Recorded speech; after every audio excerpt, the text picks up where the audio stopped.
If your dream is to go to Hollywood and become famous or whatever it is, that could happen. My dream was to make a movie. I try to recreate them in today's understanding of movie making. I learned how to do explosions and car crashes and things like that. I asked them, can I work on the edit? And they say, yeah, go for it.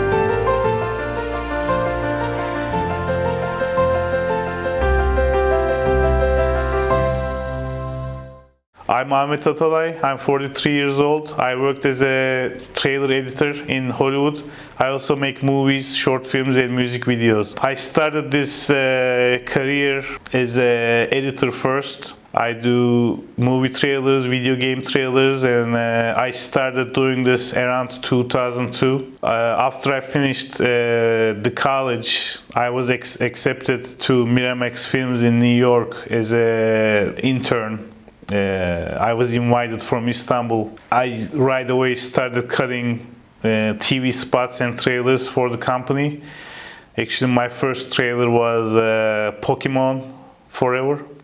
Then after working there for a while, I moved to Los Angeles and started working at the Ant Farm. It's another trailer company.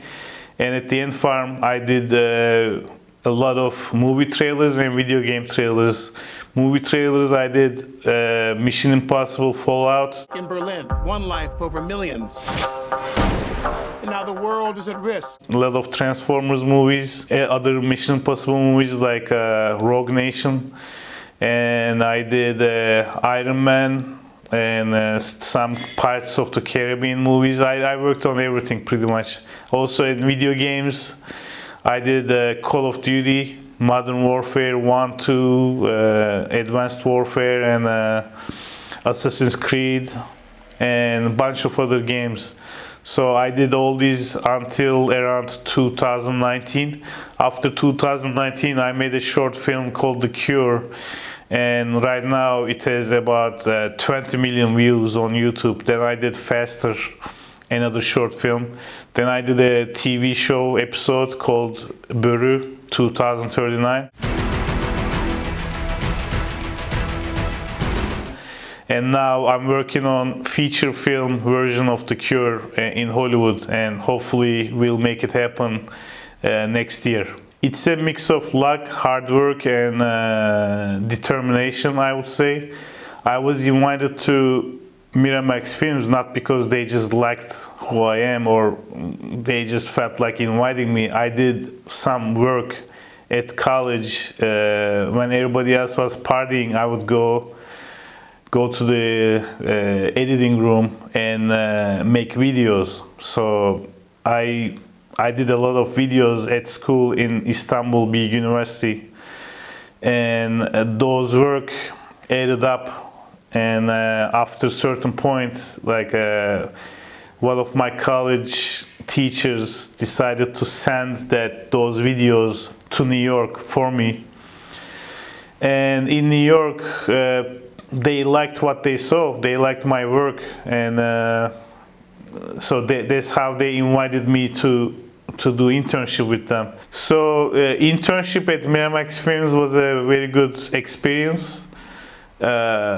At first, I was hit pretty hard because I wasn't used to the hours of like 9 to 5, 9 to 6. I wasn't used to that. I'm out of school. I don't know what like everyday work is like. So it was a bit jarring. Then once, and you know, I was doing bring the coffee, bring the paperwork.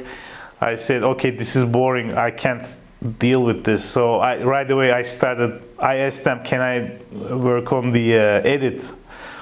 And they say, yeah, go for it. So when I started editing, I started learning the how corporate works. So I still do trailers when I have time, but I'm focusing more on directing right now because directing is my passion. Editing was a step towards that goal. And after I did certain big movies, like I said, 13 Hours and Transformers and Mission Impossible trailers, I felt that I did pretty much everything I can do as a trailer editor, and like I had to move forward. So now directing is my new passion. Like I said, I still do trailers time to time, but not as much. As a freelancer, I do every year maybe one trailer, as opposed to doing 5-6 trailers and working full time. I don't work full time as a trailer editor anymore. Like pretty much I actually work as a full-time director now. As an editor, I went through a lot of movies. I saw a lot of movies. I worked on them, and some of them were great and some of them were not very good. So as editing those trailers, I realized I might not be the best director in the world, but I bet you I can direct better than this guy. So that's how I decided to turn into directing. And also, as an editor, I realized I have the power to turn okay footage into great looking sequence. I am good at editing things together. And so because I edited stuff for over 15 years, I learned how to film stuff. So editing is very important for me to know what I'm gonna film. So I only film what I'm going to edit. I know when I'm filming the video, I know where I'm gonna cut it. I know which angles I'm gonna use. So I don't I don't shoot stuff that I'm not going to use. When he's done editing, I'm gonna take it and go through what he did and do some fixes and things like that. So I do editing, sound design, and I do After Effects, visual effects. I learned the visual effects when I was doing The Cure, my first short film. I learned how to do explosions and car crashes and things like that.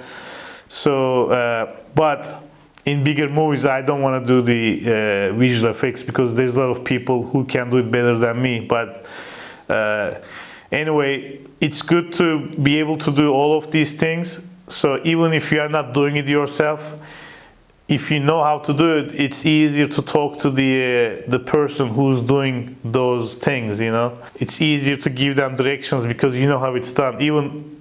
I even did costume design for some of my films, and so I can talk to the costume designer, I can talk to the makeup artist. I did the makeup for cuts and bruises, so I can describe them what I want. I try not to leave things to the editing room. I mean, if I edited something in my head, so I shoot for that, and I try to make sure everything is working as I want. And if it's not going my way, I try to fix it. I try to make it happen. But in bigger projects, you have to stick with the time that you have. Like they say, you got 2 hours to film the scene. You cannot film for 3 hours because there's a lot of money involved, there's a lot of people, salaries. In my own short films, I had the time to just do exactly what I want. I could spend all day because it's me and a couple of other people. In Reaper, for example, my new short film. Reaper, you will push Mr. Powell to checkpoint Alpha. It has some budget, so I don't have that luxury. I get inspired mostly by 90s and 80s and 90s movies are my inspiration. And the style of those years, I'm not that inspired by today's movies at all. I like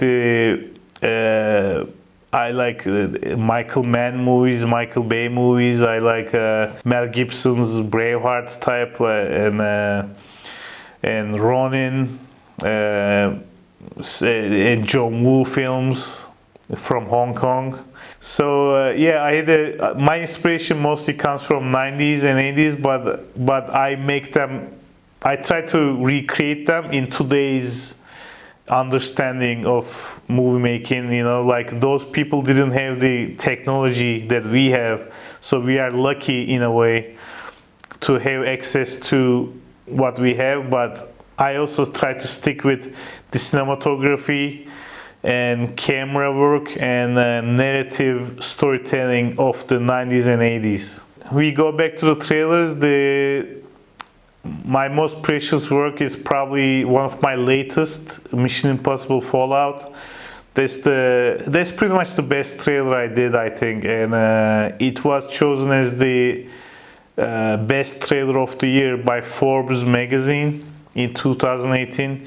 It was in a lot of internet lists of top 10 trailers of all time or top 10 trailers of last 10 years, and it got a lot of awards. If your dream is to go to Hollywood and become famous or whatever it is, that could happen too, but that wasn't my dream. My dream was to make a movie or movies, the kind of movies that Hollywood makes. Like, that was my dream. I never dreamed of living in Los Angeles. That I wasn't dreaming of that, or I wasn't dreaming of like visiting United States. The only reason that I went to United States was to make the movies that I'm making.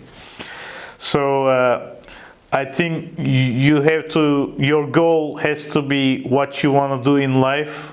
If that's your goal, then you're gonna work towards that goal.